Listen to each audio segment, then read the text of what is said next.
अशा देशाची शाळा आहे की अशा सगळ्यांचे विषय शशिकांत शिंदे व्यासपीठाचे सगळे मान्यवर आणि उपस्थित बंधू भगिनी,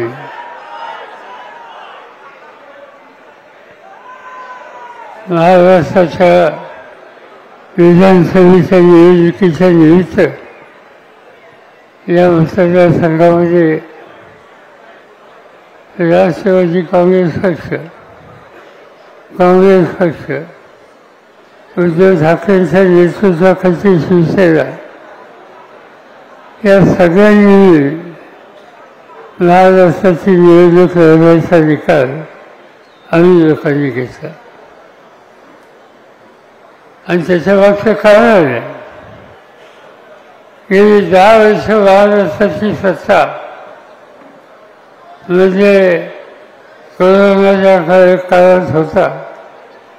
त्या कोरोनाच्या काळातली 2 वर्ष सोडली तर 8 वर्ष सत्ता ही भाजप आणि त्यांच्या मित्रांच्या हातात होती. एकनाथ शिंदे मुख्यमंत्री होते आहेत, देवेंद्र फडणवीस मुख्यमंत्री होते. अपेक्षा ही होती की हे राज्य एका वेगळ्या पद्धतीने चालवलं आणि एक नवीन इतिहास निर्माण केला. असा महाराष्ट्राचा जुन्या काळाचा इतिहास होता. तुमच्या आधीच्या पिढीने ज्यांना शक्ती दिली, ज्यांचं नेतृत्व मान्य केलं, त्या काळासाठी यशवंत चव्हाण यांच्या विचाराला तुम्ही लोकांनी आयुष्यभर शक्ती दिली, साथ दिली. हा जो कोरेगावचा विधानसभा मतदारसंघ आहे, देशाच्या पार्लमेंटमध्ये चव्हाण साहेबांना निवडून देण्याच्या संबंधीचा इतिहास कोरेगाव तालुक्यात सुद्धा घडवलेला होता. त्या पार्श्वभूमीवर आज आपण निवडणुकीला सामोरं जातो. निवडणूक महाराष्ट्राची, याच्या आधी लोकसभेची निवडणूक झाली.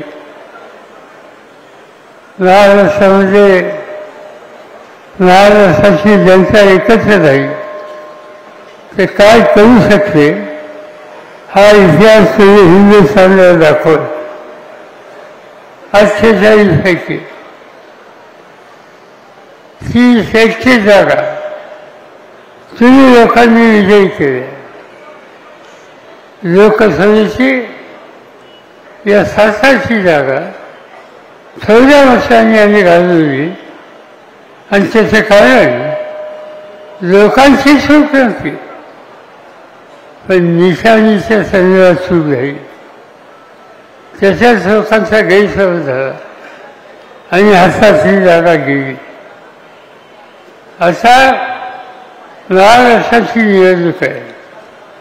तुम्ही निकाल घेतला पाहिजे. काय वाटेल ते करू, प्रयत्नाची फराकाचा करू, पण महाराष्ट्र हा राष्ट्रवादी काँग्रेस पक्ष, उद्धव ठाकरेंची शिवसेना आणि अन्य सरकारी यांच्या हातामध्ये महाराष्ट्राची सत्ता कशी याची खबरदारी आणि काळजी ही तुम्हाला मला घ्यायची आहे. आणि त्यासाठीच ही आजची सभा आहे. आपण बघितलं हे राज्य कशासाठी हवं आहे. हे राज्य यासाठी हवं आहे की एकेकाळी सर्व देशामध्ये एक नंबरचं राज्य महाराष्ट्रात होतं. भाजपवाले आणि त्यांच्या सरकारांच्या हातामध्ये गेली 8 वर्ष सत्ता आहे. 1 नंबरचं राज्य आता 11व्या नंबरवर आलं. महाराष्ट्राची घसरण झाली. सगळ्यांचा महाराष्ट्र त्याचा लौकिक घसरला आणि ही गोष्ट तुम्हाला मला शोभणारी नाही. महाराष्ट्राचं हा एकाच दिशेनं अफवा नाही आणि म्हणून निकाल घ्यायचा आहे की आम्ही एकच येऊ, कार्यक्रम घेऊ, नवीन नवीन कल्पना मांडू, समाजाच्या छोट्या लोकांना सुद्धा बरोबर घेऊ आणि समज देशाला दाखवू महाराष्ट्र हा कधी खाली जाऊ शकत नाही. शिवराचा महाराष्ट्र हा देशाला एक आदर्श दाखवणार महाराष्ट्र. काय करता येईल? निकाल घेतला आम्ही लोकांनी की जवळपास 50% लोकसंख्या मुलींची आहे, महिलांची आहे. आणि ज्या समाजामध्ये महिलांना प्रतिष्ठा आहे तो समाज पुढे जात असतो आणि ज्या समाजामध्ये महिलांच्याकडे दुर्लक्ष होतं तो समाज घसरगुंडीच्या रस्त्यात असतो. भाजप आणि त्यांच्या लोकांच्या हातामध्ये महाराष्ट्राची ही सत्ता असताना आज महाराष्ट्रामध्ये महिलांची काय स्थिती आहे? महिलांच्यावर अत्याचार होतात आणि त्याची आकडेवारी या देशामध्ये प्रसिद्ध झाली. दुर्दैवाने त्याच्यामध्ये महाराष्ट्राचं नाव आलं. गेल्या 2 वर्षामध्ये महाराष्ट्रामध्ये 37,381 महिलांच्यावर अत्याचार झाले अशी नोंद. ही गोष्ट होणार नाही, महाराष्ट्राला समजणार नाही, तुम्हाला समजणार नाही. कसं आहे अत्याचाराचा आकलन सांगितलं. दुसरी एक माहिती आली केंद्र सरकारच्याकडे समाजाच्या मुली महिला यांचं बेभत्ता होण्याचं प्रमाण हे वाढत आहे आणि महाराष्ट्रामध्ये अलीकडच्या काळामध्ये 64,000 महिला आणि मुली या बेभत्त आहेत. त्यांचा हिशोब लागत नाही, त्यांची माहिती देत नाही. ही अवस्था महाराष्ट्रामध्ये. ज्या राज्यकर्त्यांना तुमच्या माझ्या घराच्या मुली आया बहिणी त्यांचं रक्षण करता असते त्यांना सत्ता हातात घ्यायचा अधिकार नाही. त्यांना सांगावं लागेल आणि आमच्या कुटुंबाच्या मुली तरी सांभाळू शकत नाही. तसे राज्य चालवलं. तुम्हाला आठवत असेल की 2 महिन्याच्या पूर्वी ठाणेश्वर जिल्ह्यामध्ये बदलापूर नावाचं गाव आहे आणि तिथं 2 कवळ्या मुलींच्यावर अत्याचार झाले गेले आणि अत्याचार करणारे तथाकथित समाजातले सुशिक्षित लोक आज हे प्रकार वाचायत आणि वेळ ही आलेली आहे की काय वाचायची आम्ही किंमत दिली. पण आमच्या राज्याच्या आया मुलीबाई यांचं रक्षण करून त्याच्यामध्ये चर्चा नाही. दुसरा प्रश्न आहे आणि तो म्हणजे शेतकरी. आज या देशामध्ये एवढी मोठी लोकसंख्या आहे. त्या लोकसंख्या तिचा उरकेचा प्रश्न, पोचाचा प्रश्न काळ्या 80 इमान दाखवणारा हा शेतकरी कष्ट करून सोडवतो. कष्ट करतो, घाम घालतो, उत्पादन वाढवतो, देशाची भूक वाढली जाते. एका बाजूने हे खरं आहे. पण दुसऱ्या बाजूने या राज्यामध्ये शेतकऱ्यांनी आत्महत्या केल्या त्याची आकडेवारी अतिशय चिंताजनक आहे. अनेकांना आत्महत्येच्या रस्त्यात जावं लागतं. का जावं लागतं? मध्यंतरी यवतमाळ जिल्ह्यामध्ये शेतकऱ्यांनी आत्महत्या केली.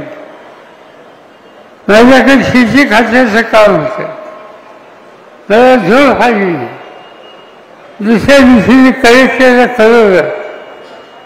आत्महत्या ज्यांनी केली त्यांच्या कुटुंबांची व्यवस्थाला जाऊन मला भेट घ्यायची मला समजून घ्यायचे का स्पर्श केली. मी गेलो दुसऱ्या दिवशी देवस्थानाला गेलो, त्या कुटुंबात गेलो, कलच्या पुसाली स्पर्श केली होती. बायको मागं होती, वडिलांनी मुलगी मागं होते. मी गेलो त्यांच्या घरी. माऊलीला विचारले, तुझ्या मालकाने अस्पर्श का केली? तिला रडू आवडत नव्हतं, झाड रडत होतं. मी समजूत काढली आणि तिने सांगितलं की या देशाच्या तुझ्यासारख्या अनेक बहिणी आहेत, त्यांच्या हे संकट येऊ नये म्हणून अस्पर्शाचे रस्ता त्यांनी का स्वीकारला हे आम्हाला समजून घेतलं पाहिजे आणि उपाययोजना केलं पाहिजे. आणि खरं काय मला सांग. तिने सांगितलं, माझा मालक कापसाचं पीक घेतो, सोयाबीनचं पीक घेतो. गेल्या वर्षी ते पीक घेण्याच्यासाठी बियाणं खतं औषधं बाजारात घेतली, त्यासाठी बँकेचं कर्ज काढलं. पीक सोन्यासारखं आलं आणि अतिवृष्टी झाली आणि सोन्यासारखं पीक उद्ध्वस्त झाले. पीक संपलं, पण त्या पिकासाठी काढलेले कर्ज हे मात्र डोक्यावर तसंच आहे. 2 वर्षांनी पुन्हा एकदा त्या गजाने पीक घ्यायचं ठरवलं. पैसे नव्हते, लहान पैसे द्यायला तयार नव्हते, कारण 5 वर्षी थकबाकी होती. शेवटी तो जमीनदार, तो शेतकरी सावकाराच्या दारात गेला आणि सावकाराकडनं अधिक व्याजाने रक्कम घेतली. पीक घेतलं दुर्दैवानं. त्यावर्षी लाला नावाचा रोग कापसावर येतो, तो रोग आला आणि दुसऱ्या वर्षाचं पीक हे सुद्धा गेलं. पीक गेलं, पण सावकाराकडे गेलेली रक्कम ही मात्र डोक्यात तशीच राहिली आणि ती फेडता आली नाही. एक दिवशी सावकार 2-4 लोक घेऊन घरी आला आणि असता मला पैसे पाहिजेत हे सांगितलं. तो मालक, तो शेतकरी गळागळा करत होता. माझ्याकडे असता नाही, मला सोडले.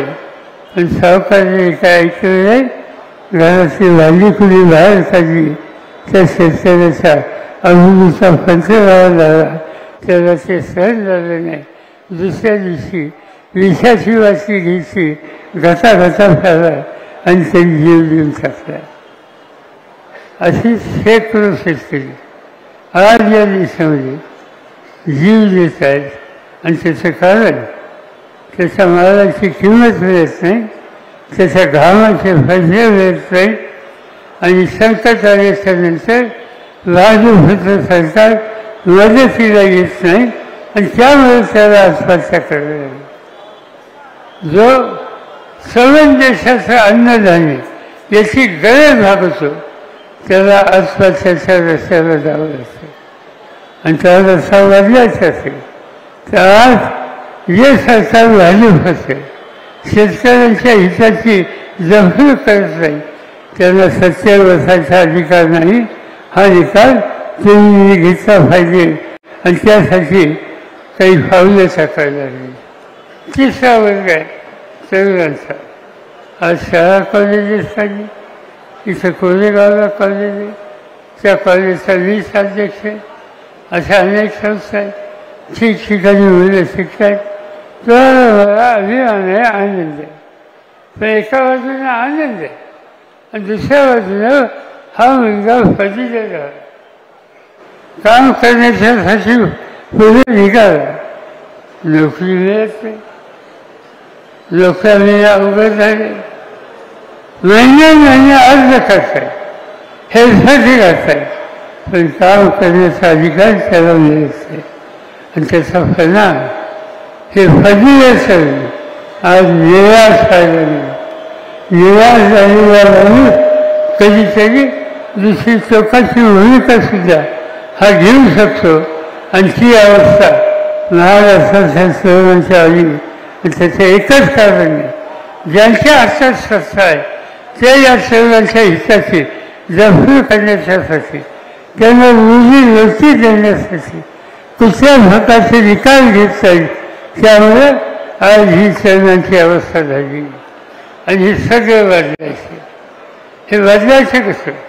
हे बदलायचं असेल तर पहिल्यांदा सरकार बदललं पाहिजे. सरकार जे तुमच्या भ्रष्टाकडे दुर्लक्षाचं त्यांना सत्तेवरून बाहेर काढलं पाहिजे आणि त्या ठिकाणी लोकांचे प्रश्न सोडू शकेल अशी दृष्टी असलेल्या कर्तृत्ववान लोकांचे एक संच या राज्याचा कारभार चालवण्यासाठी आणलं पाहिजे. आणि ते करायचं असेल तर उद्याच्या 20 तारखेला मतदान केंद्रावर जाल, त्यावेळेला तुतारी वाजवणारा माणूस त्याच्या समोरचं वचन द्यावं, हा विचार करायला घ्यावा आणि हेच काम करायचे. शशिकांत शिंदे गेले अनेक वर्ष तुमच्यासाठी काम करतात, कामगारांच्यासाठी काम करतात, माथाडी कामगारांच्या जीवनामध्ये बदल येण्याच्यासाठी कसं करतात. दुर्दैवाने एकदा निवडणुकीमध्ये त्यांना यश आलेले. ज्या वर्गाशी त्यांना संघर्ष करावा लागतो, एका बाजूला प्रचंड पैसा, प्रचंड गुंडगिरी, प्रचंड दादागिरी आणि या सगळ्यांसाठी तुमच्या हिताची जपणूक करण्यासाठी शशिकांत लढण्यासाठी तयार आहे. किंवा लोकांची ताकद ही त्यांच्या मागे राहिली आहे. त्यांनी खात्री देऊ इच्छितो की शशिकांत मोठ्या मतांनी निवडून तर येतीलच, पण राज्यामध्ये राज्य चालवण्यासाठी आणि मागच्या वेळेला त्यांच्या जबाबदारी दिली होती, ती जबाबदारी त्यांनी उत्तर पाहिजे. राज्याचा कामगार मंत्री असो, या जिल्ह्याचा पालकमंत्री असो, या सगळ्या जबाबदारी त्यांच्या जाग्यावर दिली. त्यावेळेला सातारा जिल्ह्याचा नाव होती देशात होईल या पद्धतीने त्यांनी काम केलं. आणि तेच काम इथून पुढे करण्याच्यासाठी तुमच्या सगळ्यांची सगळी शक्ती त्यांच्या पाठीशी उभी करा, हीच विनंती या ठिकाणी करतो. आणि तातडीनं मला निघण्याची अवस्था आहे, त्यामुळे अधिक न वेळ घेता मी आपल्या सगळ्यांची रजा घेतो. जय हिंद, जय महाराष्ट्र.